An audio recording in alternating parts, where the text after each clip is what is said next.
हम आप सबको बता दें कि जितने रूल्स के वॉइस के बनाने के,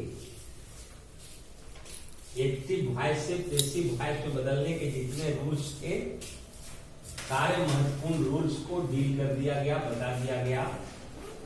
अब उसमें कोई रूल्स नहीं बचे हैं। एक्सरसाइज भी बताया गया कि कहां तक आपको हल करना है। अब आपको इसी में देखना है passive voice of negative sentences. वैसे सेंटेंस का पैसिव वॉइस जिसमें नकारात्मक हो, जिनमें जो वाक्य नकारात्मक है, जिसमें not, never, none, no one, nobody, nothing आदि का प्रयोग हो, उसको नेगेटिव सेंटेंस कहते हैं। और नेगेटिव सेंटेंस का पैसिव वॉइस हम कैसे बनाएंगे, इसी को आज हम देखेंगे। इसमें आपको अलग से कोई रूल नहीं लगाना है। जितना रूल आपने पढ़ा है टेंस का, मॉडल ऑक्सिलरी वर्ब का, इंपरेटिव सेंटेंस का या अन्य चीजों का जो रूल आपने पढ़ा है, उसी रूल को लागू करके नेगेटिव सेंटेंस को हल करना है। केवल एग्जाम्पल में हम दिखाते जाएंगे। और नेगेटिव अगर वाक्य रहेगा तो उसका पैसिव वॉइस भी नेगेटिव ही बनेगा।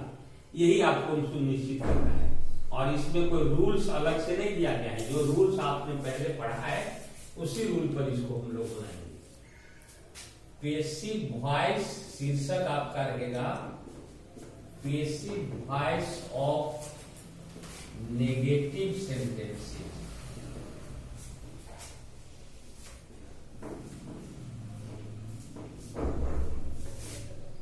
नकारात्मक वाक्यों के पैसिव वॉइस। जो नकारात्मक वाक्य दिए गए हों तो उसका हम पैसिव वॉइस कैसे बनाएंगे, यही देखना है।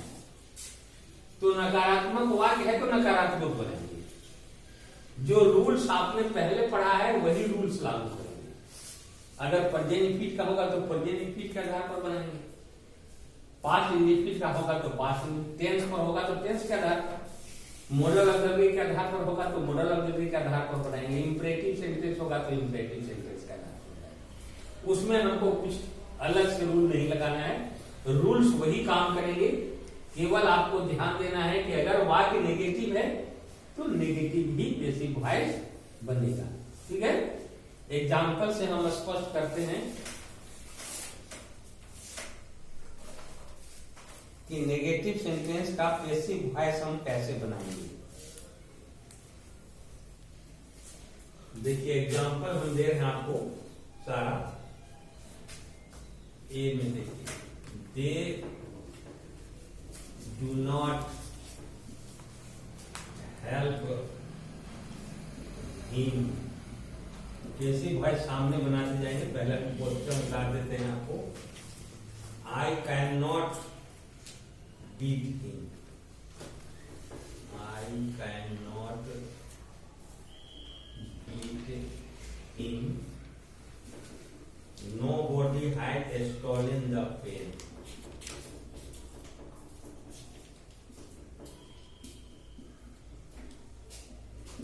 The pen. Don't insult the poor.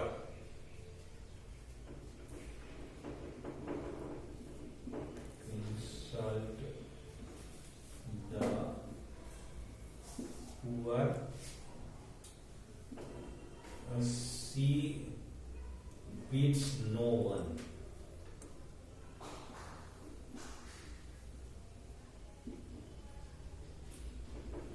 Don't pluck the flowers.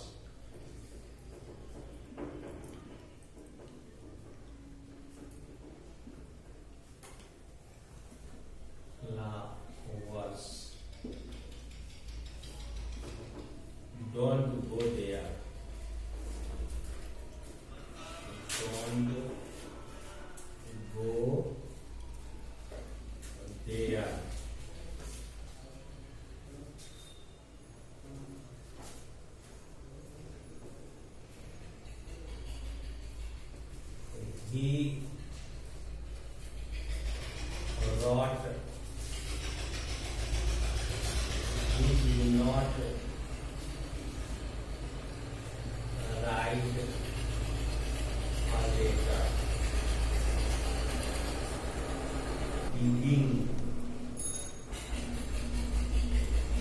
a well.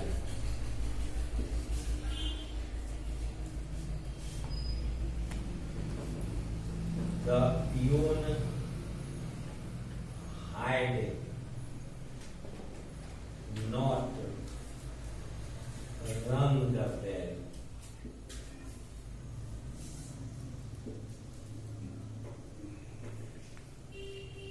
We shall not punish you.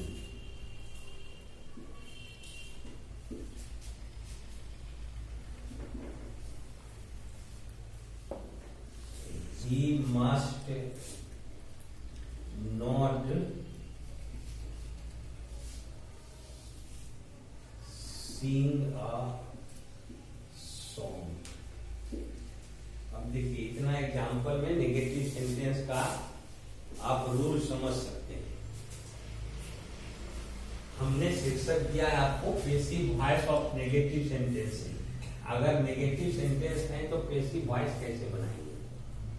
तो इसमें जो रूल्स हैं, जो पहले आप रूल्स पढ़े हैं उसी रूल्स को लागू करना है। केवल आपको ध्यान देना है कि अगर वाक्य नेगेटिव है तो पैसिव वॉइस भी नेगेटिव बनेगा।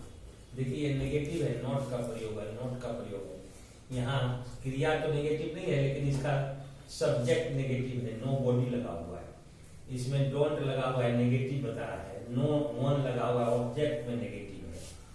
डोंट नेगेटिव है, डोंट नेगेटिव है। इसमें नॉट नॉट नेगेटिव है, इसमें नहीं लगा not. You are not digging the well, इसमें भी नॉट का प्रयोग है। इसमें हैड नॉट, ये नॉट का प्रयोग है, नेगेटिव वाक्य है। शैल नॉट, नॉट का प्रयोग है, यहाँ भी नॉट का प्रयोग। तो सारे वाक्य नेगेटिव। अब आप जो रूल्स पढ़े हैं उसी पर आपको चलना है। देखिए यहाँ डू नॉट का प्रयोग हुआ है। डू नॉट, डज नॉट का प्रयोग होता है प्रेजेंट इंडेफिनिट में। तो ये नेगेटिव सेंटेंस है प्रेजेंट इंडेफिनिट का। तो इसका पैसिव वॉइस बनाने के लिए हमने बताया था कि जब वाक्य प्रेजेंट इंडेफिनिट में हो तो प्रेजेंट कंटिन्यूअस की सहायक क्रिया लगाते हैं और V3 करते हैं। तो यहाँ ऑब्जेक्ट को सब्जेक्ट बनाइए, हिम को ही बनाइए। ये ऑब्जेक्ट चला गया सब्जेक्ट में। अब यहाँ पर सहायक क्रिया प्रेजेंट इंडेफिनिट का नहीं लगेगा, ये प्रेजेंट इंडेफिनिट की सहायक क्रिया डू नॉट, डू खत्म हो जाएगा। अब इसके प्रेजेंट कंटिन्यूअस की सहायक क्रिया ई के अनुसार इज आर एम तीनों में कोई एक, तो इज हो गया, ई इज। अब फिर नॉट का नॉट लगा दो, नेगेटिव का नेगेटिव रहेगा, ही इज नॉट। हेल्प का V3 कर दो, हेल्प जो प्रेजेंट फिट का रूल है उसी रूल को लागू कीजिए। He is not help. अब बाई देम तो लगता नहीं है इसलिए खत्म हो जाएगा, तो ही इज नॉट हेल्प। किसी लड़के ने बाई देम लगा भी दिया तो कोई गलत नहीं होगा, लेकिन लगाने की आवश्यकता नहीं है। वी रहेगा तो ऑब्जेक्ट में नहीं जाएगा, नो बॉडी रहेगा, नो वन रहेगा सब्जेक्ट में, तो ऑब्जेक्ट में ये सब नहीं जाता है। पीपुल नहीं जाता है, पुलिस नहीं जाता है, डॉक्टर नहीं जाता है। बहुत सारे ऐसे सब्जेक्ट हैं जो ऑब्जेक्ट में नहीं जाते हैं। तो दे समाप्त हो जाएगा आपका। He is not help. By them वहां लगा भी सकते हैं, नहीं भी लगा सकते, नहीं लगाना ही ज्यादा अच्छा है। तो ही इज नॉट हेल्प। ये टेंस पर है, रूल आप पहले पढ़ चुके हैं, रूल वही रहेगा जो पहले आपने पढ़ा है। केवल नेगेटिव वाक्य है तो नेगेटिव में बना देना है। दूसरा देखिए काइंड का प्रयोग हुआ है, मॉडल ऑक्सिलरी है kind. Kind, could, may, might, should, would, shall, will, ये सब जो है मॉडल ऑक्सिलरी कहलाते हैं। तो मॉडल ऑक्सिलरी के साथ हम लोग बी लगा के V3 करते हैं, पैसिव वॉइस बनाते। इसमें रूल हमने बताया है कि मॉडल ऑक्सिलरी वाला वाक्य रहेगा तो उसमें बी का प्रयोग करके V3 करेंगे। मॉडल ऑक्सिलरी के बाद V1 आता है, तो उसको किस में बदलना है? V3 में। कौन सी का प्रयोग करेंगे? बी का। तो सब्जेक्ट बनाओ, हिम को सब्जेक्ट बनाएंगे तो ही हो जाएगा। काइंड का काइंड रहेगा, उसके बाद बी आएगा, लेकिन नॉट है तो बीच में नॉट रहेगा। दो सहायक क्रिया के बीच में नॉट होता है। He can not, he can not be, be यहां रहेगा, कैन यहां रहेगा, not be. He can not be, अब बीट का V3 बना दीजिए, beaten. by me. He cannot be beaten by me. Negative है तो नेगेटिव बन गया, रूल्स वही रहा, कोई दूसरा रूल नहीं आ रहा है। जो हम लोग पहले पढ़े हैं रूल बनाने का, वही रूल पर बनना है, खाली नेगेटिव का नेगेटिव बन जाता है। यहां भी देखिए, यह हाइड स्टोलन प्रेजेंट परफेक्ट का हाइड है प्लस V3 लगा हुआ है। यहां नेगेटिव क्रिया में नहीं है, यहां सब्जेक्ट में नेगेटिव है। नो बॉडी, नो बॉडी क्या दे रहा है, नेगेटिव वर्ड का प्रयोग कर रहा है। तो इसको हम ऑब्जेक्ट में ले भी नहीं जाएंगे, ऑब्जेक्ट में जाता नहीं है। नो बॉडी, नो वन, ये सब ऑब्जेक्ट में नहीं जाता है। तो जब नो बॉडी को हम ऑब्जेक्ट में नहीं ले जाएंगे तो इसके बदले में यहां पर नोट लगाना पड़ेगा। जैसे देखिए, द पेन सब्जेक्ट बन गया, और प्रेजेंट परफेक्ट का वाक्य है तो प्रेजेंट परफेक्ट कंटिन्यूअस की सहायक क्रिया बीन लगाना पड़ता है। तो the pen had not been, देखिए दो सहायक क्रिया हो गया, हाइड और बीन, तो बीच में नॉट लगाएंगे। किसके बदले में, नो बॉडी के बदले में, क्योंकि उसको तो हम ऑब्जेक्ट में ले नहीं जाएंगे। तो जब ऑब्जेक्ट में नहीं जाएंगे और इसके बदले में नोट नहीं लगाएंगे तो नेगेटिव अर्थ इसका खत्म हो जाएगा।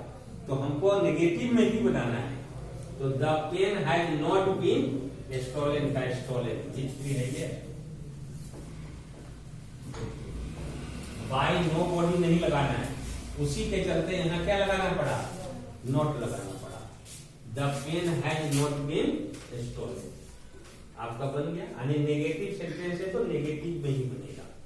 बनाने का रूल कोई दूसरा नहीं है, जो हम लोगों ने अब तक पढ़ा है उसी रूल पर बनाना है। ध्यान देना है कि नेगेटिव का नेगेटिव बनेगा। यहां देखिए, डोंट इंसल्ट द पुअर, ये इंपरेटिव सेंटेंस का रूल है। अगर रहता ये नेगेटिव नहीं रहता, खाली रहता इंसल्ट द पुअर, तो हम लोग दो तरह से उसको बना सकते थे। Let the poor be insulted या the poor should insulted, poor should be insulted, हो गया। लेकिन यहां डोंट लगा हुआ है तो नेगेटिव में बनाएंगे इसको। द पुअर शुड लगाना है और नॉट लगाइए यहां पर डोंट के बदले। The poor should not be यहां लगाइए इंसल्टेड।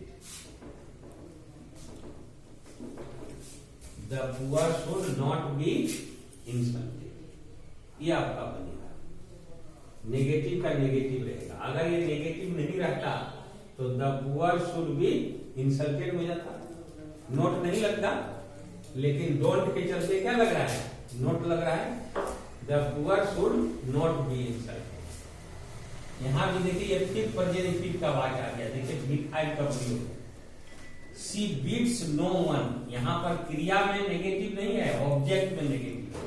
यहां जैसे सब्जेक्ट में नेगेटिव था तो ये ऑब्जेक्ट है नो वन, क्या है, ऑब्जेक्ट है। और नेगेटिव वर्ड का प्रयोग किसमें हुआ है, ऑब्जेक्ट में हुआ है, क्रिया में नहीं हुआ है। क्रिया में होता तो यहां डज नॉट लगता, शी डज नॉट बीट, नहीं। लेकिन क्रिया इसकी नेगेटिव नहीं है, इसका ऑब्जेक्ट नेगेटिव। तो ऑब्जेक्ट नेगेटिव है तो ऑब्जेक्ट को सब्जेक्ट बनाएंगे तो नेगेटिव का नेगेटिव रह जाएगा, नो वन हो जाएगा ना। नो वन का नो वन, तो नेगेटिव इधर उधर करने की जरूरत नहीं है। यहां पर करना पड़ा क्योंकि ये सब्जेक्ट में था, ऑब्जेक्ट में नहीं जा रहा है। तो नहीं जा रहा है तो बदले में क्रिया के पास नोट लगाना पड़ा। लेकिन इसमें क्रिया के पास नोट लगाने की जरूरत नहीं है, इसका ऑब्जेक्ट नेगेटिव है तो सब्जेक्ट भी नेगेटिव बन जाएगा। नो वन का नो वन। और ये प्रेजेंट का है तो जिस तरह से इसको बनाए थे इज आर एन लगाकर, तो नो वन सिंगुलर सब्जेक्ट है तो इज लगेगा। No one is beaten, beat का B3 बीटेन बाई हर। समझ में आ रहा है? आप लोग बैठे, आप लोगों को भी समझ में आ रहा है? अब जो ऑनलाइन है वो तो अपना देख के समझें। आप लोग को समझ में आ रहा है? किसी को कोई प्रॉब्लम है तो बोलिए। ये नो वन का नो वन सब्जेक्ट में चला गया, इसलिए नेगेटिव का नेगेटिव रह गया। वर्ब के साथ उसको नेगेटिव लगाने की जरूरत नहीं है। तो नो मन इज बीटेन बाई हार्ट। अगला देखिए, डोंट प्लग द फ्लावर्स, फिर इंपरेटिव सेंटेंस इसी की तरह। सर इसको भी इसी तरह से बनाएंगे। The flower should not be plug, don't plug the flowers, the flower should not be plug. अगर आप चाहेंगे कि सजेस्टेड से बनाएं तो it is suggested that flower should not plug.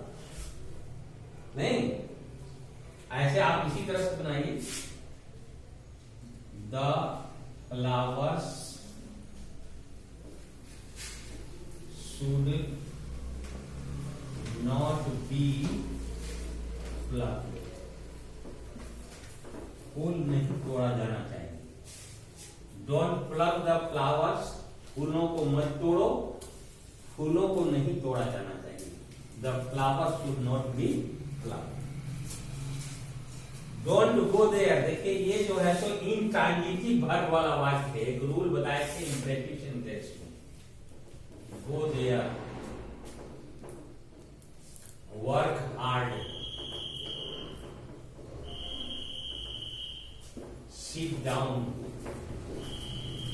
एक रूल हम इंपरेटिव सेंटेंस में बताए थे। इंट्रांजिटिव वर्ब का, अगर इंपरेटिव सेंटेंस इंट्रांजिटिव वर्ब का होता है तो उसको पैसिव वॉइस बनाते समय you are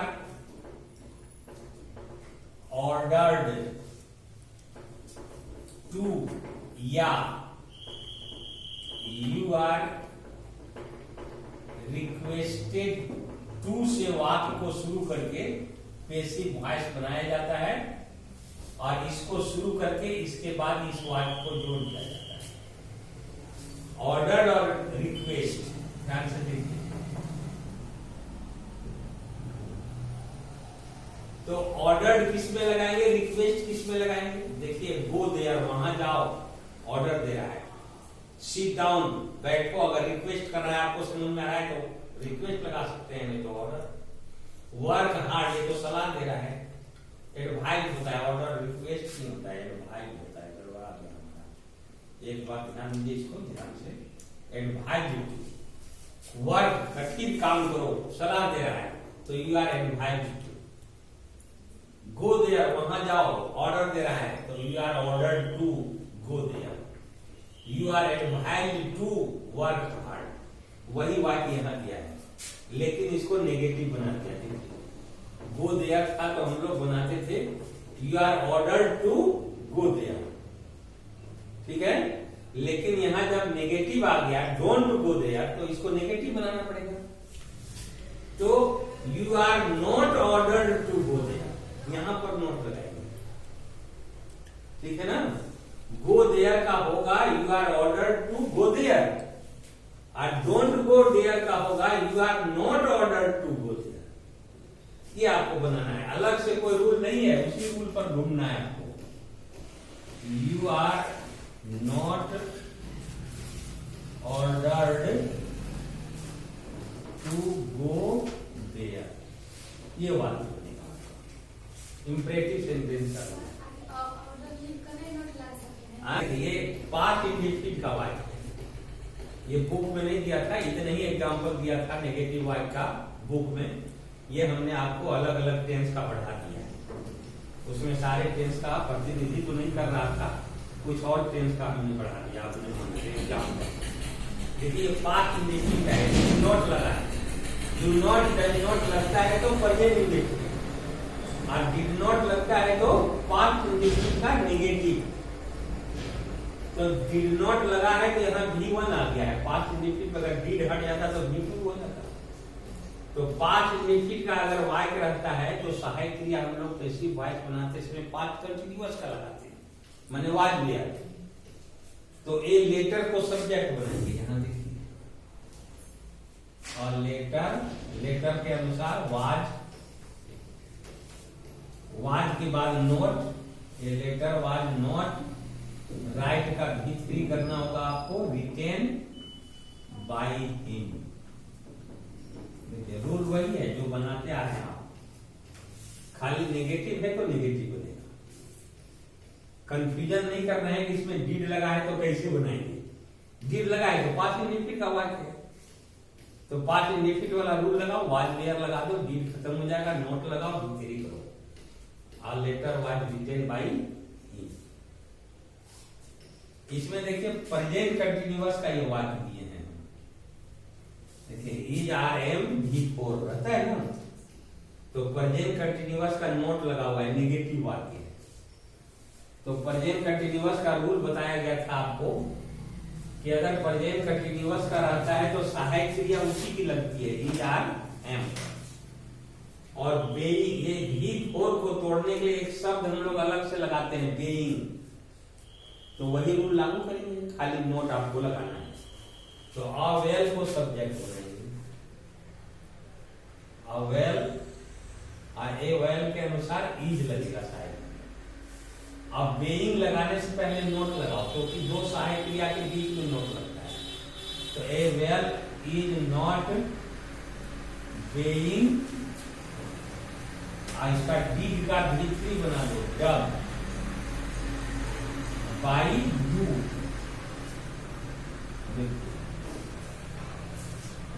A well is not being dug by you। Present continuous के रूल पर बन रहा है। खाली क्या कर रहे हैं हम, नोट लगा रहे हैं। अगर यहाँ नोट नहीं रहता तो you are digging a well हो जाता। तो a well is being dug by you बनता। तो यहाँ नोट है तो नोट वहां लगा दिए, नेगेटिव है तो नेगेटिव बनेगा। रूल्स तो वही रहेगा जो पहले हम पढ़े हैं। यहाँ देखिए इस वाक्य को, ये पास्ट परफेक्ट का वाक्य, हाइड प्लस V3 लगा हुआ है। तो पास्ट परफेक्ट में सहायक क्रिया हाइड लगती है और V3 लगता है। तो पास्ट परफेक्ट का वाक्य रहता है तो हम उसको पैसिव वॉइस बनाते समय पास्ट परफेक्ट कंटिन्यूअस की सहायक क्रिया खाली बीन बढ़ा देते हैं, हाइड बीन लगा देते हैं। तो वही रूल यहाँ लगाना होगा, हाइड बीन लगा करके। जब हाइड बीन लगाएंगे तो दो सहायक क्रिया हो गई, हाइड और बीन। तो नोट दोनों के बीच में चला जाएगा। तो द बेल को शुरू करेंगे सब्जेक्ट, द बेल सहायक क्रिया हाइड नोट देकर तब बीन लगाएंगे। पास्ट परफेक्ट कंटिन्यूअस की सहायक क्रिया हाइड बीन और नोट नेगेटिव वर्ड दोनों के बीच में। तो the bell had not been, ये रंग V3 है, उतर जाएगा। रंग बाय द प्यून, प्यून माने चपरासी होता है। The bell had not been rung by the peon. पांच परफेक्ट का वाक्य हो गया। अगला वाक्य है we shall not punish you. Modal auxiliary है शैल, या फ्यूचर इंडेफिनिट भी कर सकते हो इसको। शैल मॉडल ऑक्सिलरी भी होता है और फ्यूचर टेंस की सहायक क्रिया भी है। तो शैल प्लस V1 लगा हुआ है, बीच में नेगेटिव है नॉट, तो इसमें बी लगा के V3 किया जाता है। Shall be, will be, kind be है, काइंड का रूल है मॉडल ऑक्सिलरी वाला, जैसे काइंड के बाद बी लगाए थे उसी तरह से इसमें भी बी लगेगा। जब शैल और बी दो सहायक क्रिया हो जाएगी तो नॉट बीच में आ जाएगा। तो यू को हम सब्जेक्ट बनाएंगे और यू के अनुसार सहायक क्रिया बदल जाएगी, शैल नहीं लगेगी, क्या लगेगी, विल। यू विल नॉट पहले लगाएंगे फिर बी लगाएंगे। यू विल नॉट बी, फिर पनिश का V3 punished. You will not be punished by us, जाता नहीं है। बी को हम ऑब्जेक्ट में नहीं ले जाते। कोई बच्चा गलती से लिख भी दिया बाय अस तो जल्दी नंबर नहीं कटेगा, लेकिन ले जाने की जरूरत नहीं है। You will not be punished model auxiliary से बन रहा है। अगला वाक्य देख सकते हैं, ये भी मॉडल ऑक्सिलरी है, मस्ट से लगा हुआ है और सीन V1 है। जो भी मॉडल ऑक्सिलरी आता है तो उसके बाद V1 का प्रयोग होता है। पैसिव वॉइस बनाते समय मॉडल ऑक्सिलरी के बाद बी लगा के V3 करते हैं। जो अभी बनाए, इसमें बनाए बी में, इसमें बनाए के में, तो मॉडल ऑक्सिलरी वाला रूल है। तो अ सॉन्ग को हम सब्जेक्ट बना देंगे। अ सॉन्ग मस्ट, नॉट बीच में रहता है। यहाँ बी लगाएंगे अपने से। A song must not be, sing का भी लगा देंगे संग, अब बाई हिम हो जाएगा। ए सॉन्ग मस्ट नॉट बी संग बाई हिम। इस प्रकार हम लोगों ने देखा कि पैसिव वॉइस का अगर नेगेटिव सेंटेंस रहेगा तो उसको हम एक्टिव वॉइस से पैसिव वॉइस में कैसे बदलेंगे। एक्टिव वॉइस अगर नेगेटिव सेंटेंस दिया हुआ है तो पैसिव वॉइस में उसको कैसे बदलेंगे। तो अगर एक्टिव वॉइस नेगेटिव है तो पैसिव वॉइस भी नेगेटिव रहेगा। और इसके लिए हम अलग से रूल कुछ नहीं पढ़ेंगे, जो रूल्स हमने पढ़ा है पहले से, टेंस का, मॉडल ऑक्सिलरी का, इंपरेटिव सेंटेंस का, वे सारे रूल इसमें आपको लगेंगे, वही रूल लगेंगे। खाली अंतर है कि नेगेटिव का नेगेटिव बनना चाहिए। प्रेजेंट फिक्स का वाक्य है, प्रेजेंट फिक्स कंटिन्यूअस की साइड क्रिया। मॉडल ऑक्सिलरी है तो मॉडल ऑक्सिलरी के बाद बी, ये प्रेजेंट परफेक्ट है तो प्रेजेंट परफेक्ट कंटिन्यूअस की साइड क्रिया। नो बॉडी को हटाएंगे तो नॉट लगेगा। ये इंपरेटिव सेंटेंस है, डोंट हटेगा तो वहां नॉट लगेगा। बाकी रूल जो पहले बना रहे हैं उसी तरह से बनेगा। यहाँ प्रेजेंट इंडेफिनिट है, ऑब्जेक्ट में नेगेटिव था और वही नेगेटिव सब्जेक्ट में चला गया तो वहां क्रिया में नोट लगाने की आवश्यकता नहीं पड़ी। यहाँ फिर आ गया इंपरेटिव सेंटेंस, डॉट से शुरू हो रहा है तो उसको फिर वहां नोट लगाते हैं। देखिए, the flower should not be plucked. Don't go there, इसको विस्तार में हमने बताया, ये इंट्रांजिटिव वर्ब से शुरू होने वाला इंपरेटिव सेंटेंस है जिसको हम बनाते हैं यू आर ऑर्डर्ड टू, लगाने के बाद गो देयर को जोड़ देते हैं। डोंट लगा हुआ है तो you are ordered not to go there, you are ordered not to go there. He did not write a letter, ये देखिए पांच इंडेफिनिट का वाक्य है, पांच कंटिन्यूअस की साइड क्रिया वाज वेयर और नॉट लगा। ये देखिए ये प्रेजेंट कंटिन्यूअस का वाक्य है, प्रेजेंट कंटिन्यूअस की साइड क्रिया ही लगेगी, बेइंग लगाते हैं, बीच में नॉट लगा देंगे। ये पास्ट परफेक्ट का वाक्य है, पास्ट परफेक्ट कंटिन्यूअस की साइड क्रिया, बीच में नॉट लगा देना है। ये मॉडल ऑक्सिलरी शैल से बना हुआ है तो शैल या विल लगा करके नोट लगा के बी कर देना है। ये मॉडल ऑक्सिलरी है, मस्ट से बना हुआ है, मस्ट नॉट भी लगा देना है, करना है। तो इस तरह से अगर एक्टिव वॉइस आपका नेगेटिव सेंटेंस हो तो पैसिव वॉइस भी नेगेटिव ही बनेगा। ठीक है, समय क्या कर रहा है, पढ़ेंगे।